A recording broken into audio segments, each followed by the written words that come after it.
Now, I like to believe that every guitar has a story, and whether that story starts with you buying it at a music store or buying something super old that you know has been through at least one other player's hands, to me there's something to be said about every guitar. And after the last few videos, I brought this guitar out, and a lot of folks from the BGI community have asked, what is that thing, whether emails or in the forums, and I thought I would take a second and just step back and bring you into the story of these guitars, the ones that I have. It's not a large collection, but it's my collection, and I want to share those stories with you, and we'll play through some stuff and have a little bit of fun in this video. Now, I think one of the coolest ways to do this is to go back to guitar number one, my first guitar, and we'll start there. So we'll get back to this thing in a minute, but starting with my first guitar that I owned, here we go. All right, shocker, it's an electric guitar. Now, I did start out playing on acoustic guitars. I played a couple of older acoustic guitars that my dad had laying around the house, but this was a gift. One Christmas, my parents got me this, my first electric guitar. Got an amp and everything, which is long since gone, but obviously you can tell this is a Strat style guitar. Classic, the black, white, with a maple neck and fretboard. Awesome. I love this thing, and you can tell that it's been in my hands quite a bit over the years. I spent so many hours learning and just grinding out, learning how to play the basic stuff on this guitar. Now, to me, the most interesting thing about this guitar is that, yeah, it's an electric, yes, it's a Strat copy, but it is made by Martin. Now, a lot of people don't know that Martin made electric guitars. Obviously, think Martin, you think acoustic, but they did run through some electric guitars in the 80s, and I think the early 90s too, because I think this comes from the early 90s. I'm not exactly sure what year. I've had some trouble searching down, when this thing was actually made, but to me, it's super cool because it was my number one. It was the thing that I really first started to learn on. I think you continue to learn, you never really stop learning, but this is really where I cut my teeth, and I spent a lot of hours on this fretboard. Over the years, as you can see, it's taken a beating. It's had stickers on it pulled off of it, and the pickguard I think is new. I think these are original, so you can see how those have yellowed over the years, but the pickguard has been replaced. These pickups are FENDER pickups, just over the years trying to upgrade the sound and everything and keep this thing around, which I'll always have it around. This is my number one, the first guitar that I ever really called my own, and yeah, always going to be in the collection. No matter how large or small, this one's going to be there. Now, before we go on, I should say that this video is not sponsored by anybody. It's sponsored by anybody. It's sponsored by me, my parents, and Mrs. BGI, as you'll see. But these are just guitars that I want to keep, I want to hang on to, and I've either been gifted or purchased with my own monies. I got this 12-string Fender from my parents for graduating high school, so 12th grade, 12 strings, kind of makes sense, right? You get the idea, a little bit on the nose, but it works, and I was super happy to get this thing. I don't know much about the specs. It is a DG10/12NS. I would have to guess that the top is some sort of spruce, might be a laminate, and these back and sides, they feel like a laminate, but I can't quite tell, and I've never really gotten in there to figure out, and I can't find any specs online about this thing. And I don't use this much, but a 12-string just does a job that really only a 12-string can do. So that's why it's in the collection. That's why I wanted one then. Works great when I'm trying to fill out a sound if I'm doing some recording, which I haven't done in a long time. Maybe I'll get back to that. But, it works. It's a great, cool little knock-around 12-string.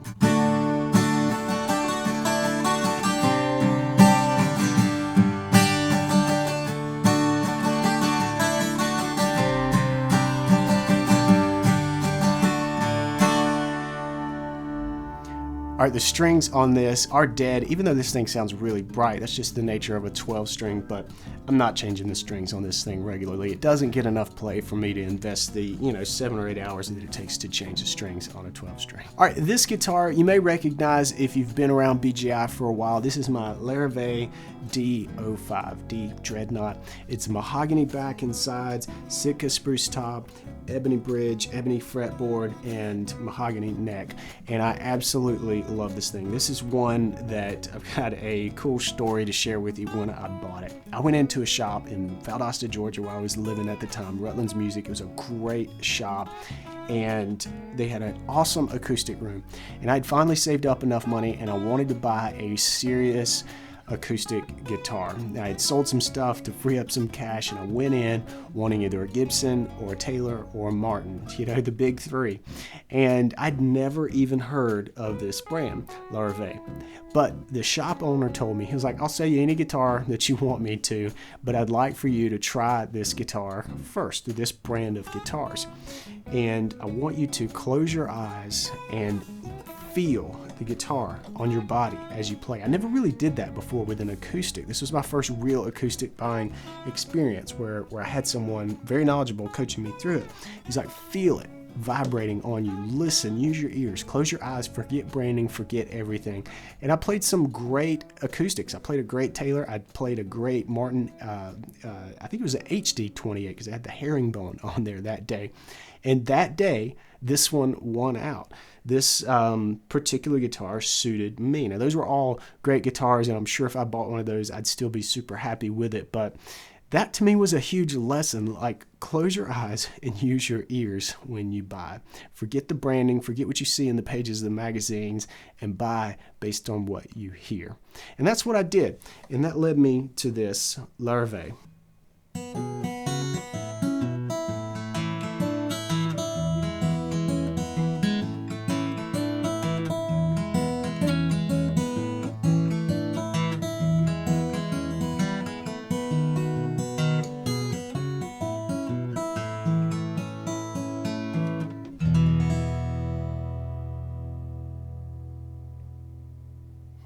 I love the bass on this. The low end in this thing just seems to really resonate. It has so much sustain. It's got a lot to do with the depth of this, but overall, just this mahogany sound and this dreadnought size really matches nicely.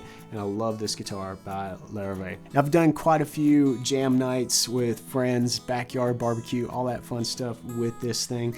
I really love recording it because it just has such a really nice and full response from this low end to the nice ringing sustain on the top end. It's just a great, well-balanced guitar with those super deep and soulful lows. Absolutely love it. And I moved on from this one as I started to get more into finger picking. I started really thinking about smaller guitars. When you look through a lot of the pictures like Blind Blake, and those dudes played these old, smaller, almost parlor-sized guitars, and I started to really develop an eye for those. So my next guitar that I bought, this one was in 2004, so it was several years later that I ended up buying this next acoustic. All right, this one is a fun little guitar. It's the one that people have been asking me about the most because I've put it in some lessons recently.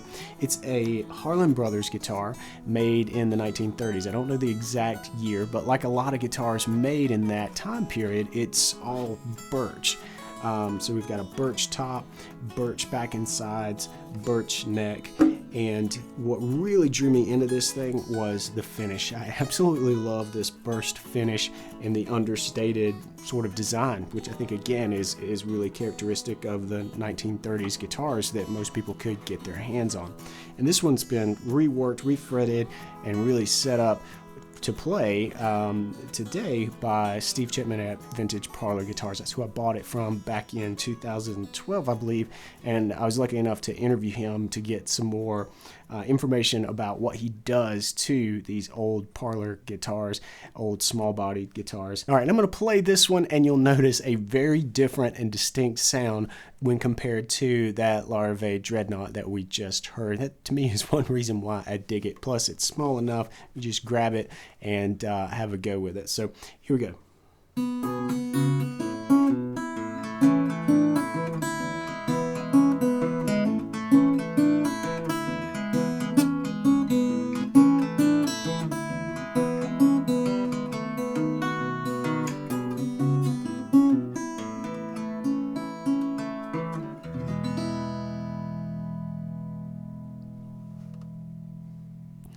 All right, the next guitar that I added to my collection is one that if you've seen any other BGI videos, I'm sure you've seen this guitar.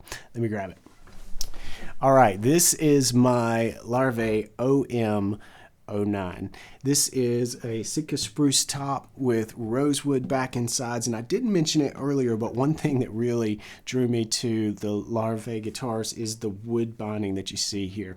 I really like that flame maple binding. This one has it. I wish it had it on the fretboard. Maybe one day, get another one that does. But I really loved this guitar because it looked like the guitar that Clapton played on the Unplugged album, right? It's the OM shape, although I think his is a triple O by Martin, but very similar in shape to this. And I started looking online, finding pictures, looking at albums of some of my favorite blues guitar players, and they had a guitar shaped like this. And then not to mention you've got your Tommy Emmanuels and folks like that playing an OM style or shaped guitar. So that to me was my next logical step, and I already had mahogany, so that's what led me to buy this rosewood back and sides OM09. And I bought it from Shoreline Music online. Had never played this particular guitar before, but I did find one or two used ones in shops around me, and I was able to play them. By the time I decided I want it, I went back, cash in hand, gone. So I just turned to Shoreline Music and bought this one. Those dudes were great. And I actually did a video of me unboxing it like the moment where I pulled it out of the box. So if you want to check that out, you can. But this thing's been in my hands almost daily ever since I got it.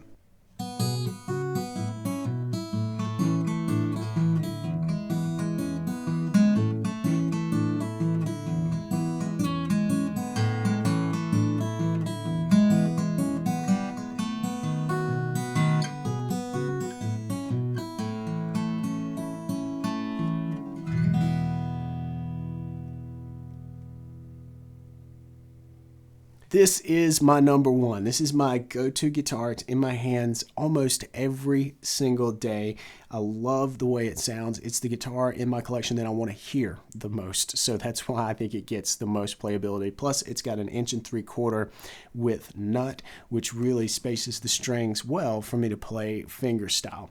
This one, I knew I wanted an OM, and I knew I loved my previous Larrivee purchase. I love the sound, so this one to me was a no-brainer.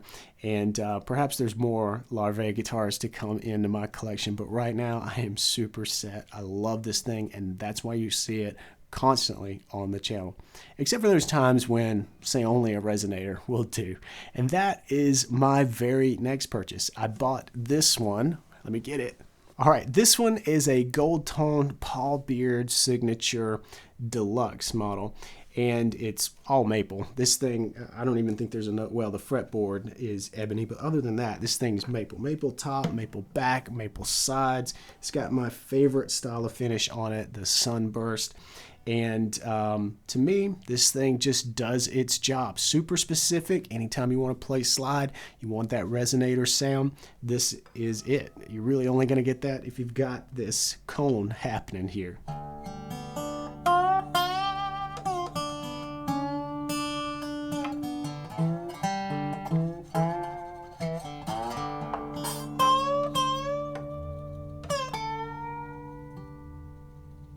I usually keep this in open G, but you'll see it in various different lessons in different tunings.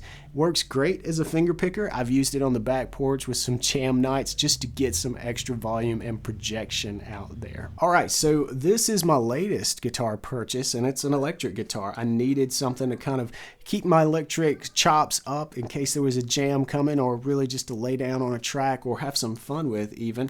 I do play electric too, although not nearly as much as I play acoustic. And anyway, this is a Fender Stratocaster. This is a 2019 Player Series model. Everything on it's completely stock, and you can see it's got the sunburst finish, which I absolutely love. I wish I could paint everything sunburst, so maybe I can. We'll see. Just your basic everyday Strat. Nothing too special other than I do like the way this thing plays. I bought it from Sweetwater. I had them Plek the fretboard, which is kind of like a CNC lathe that goes and like measures and then cuts the frets so that they're completely level and all that jazz. It I think was worth it, although it might seem a little odd to you to do it on a brand new guitar, but I wanted to get it dialed in from day one. I know a good setup is really worth its weight in gold. All right, maybe this thing will get some airtime on BGI. We'll see. Let me know if you'd like to see that down in the comments below. But right now what I want to do is bring out 3 of my favorites, the 3 that I'm going to play mostly. These to me are my top 3 quality guitars. It's the OM9 by Larrivee, the D-05 by Larrivee, and then the Gold Tone. And we're going to put it to work in a cool little medley so you can hear how these different sounds play together in a composition.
All right, I hope you enjoyed this departure from the normal Tuesday Blues lessons. I just wanted to share some of the stories about the guitars that you see, some that you don't really see on these lessons.